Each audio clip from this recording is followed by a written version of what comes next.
নমস্কার। একটি সংলাপ। কি দেখছো এমন করে? তোমার ওই চোখ আশ্চর্য রকমের উজ্জ্বল। আর কি দেখছো? তোমাকে যেন ঈশ্বরকে প্রত্যক্ষণ করছি। পাগল? নিশ্চয়ই পাগল, কিন্তু সে তোমারই জন্য। বুঝলাম, কিন্তু মশাই আমি যে অন্যের বাগদত্তা। মানে? মানে আমি অন্য কারোর জীবনে জড়িয়ে গেছি। সে আমাকে অসম্ভব ভালোবাসে, আর তুমি? আমিও তাকে ভীষণ ভালোবাসি। তাহলে?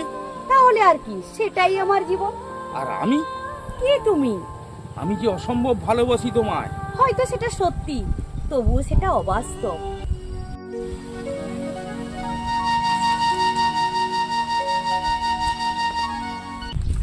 ভালোবাসা আবার অবাস্তব হয় নাকি? আসলে তোমার মধ্যে আমার পৃথিবীকে দেখি। আমার পৃথিবী তো আলাদা। তাহলে আমার কি হবে? তুমি কি চাও? তোমাকেই চাই। তা কি করে হয়? আমি যে অন্য কারোর। একদম সত্যি।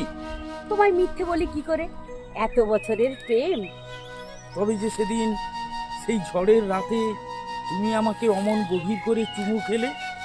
সেটা শুধু সেই মুহূর্তের জন্য। ওই মুহূর্তটা তোমারই ছিল। সে কি, আমি যে তোমাকে নিয়ে স্বপ্ন দেখতে শুরু করলাম? বেশি স্বপ্ন দেখা ভালো নয়, ওটা অসুখ, ডাক্তার দেখাতে হয়। তাই? তা তুমি ভেবে চিনতে বলছো? হ্যাঁ, একটু আদর, একটু শিহরণ। সাময়িক পুরী বা দার্জিলিং বেড়াতে গিয়ে যেমন অসম্ভব ভালো লেগে যায়, তাই বলে কি লোকে বাড়িঘর ছেড়ে ওসব জায়গায় থেকে যায় নাকি? এসব কি বলছো তুমি? ঠিক বলছি। আমি যে তোমাকে আমার প্রচন্ড ভীষণ ভালোবেসে ফেলেছি। সেটা তো আমি জানি, আমি চাইও তুমি আমাকে ভালোবাসো। তাহলে? ভালোবেসে যাও। ভালোবাসা আসলে একটা অসুখ। আমি যেখানেই থাকি, যার সাথেই থাকি, তাতে তোমার কি? তাতে তোমার ভালোবাসা কমবে কেন? আমার কি অদ্ভুত লাগছে, তুমি আমায় ভালোবাসলে না? বাসি তো, খুব ভালোবাসি। তুমি আসলে ফিক্সড ডিপোজিটার ইন্টারেস্টের মতো। ও, পেতে ভালো লাগে, আর না পেলে খুব কষ্ট হয়।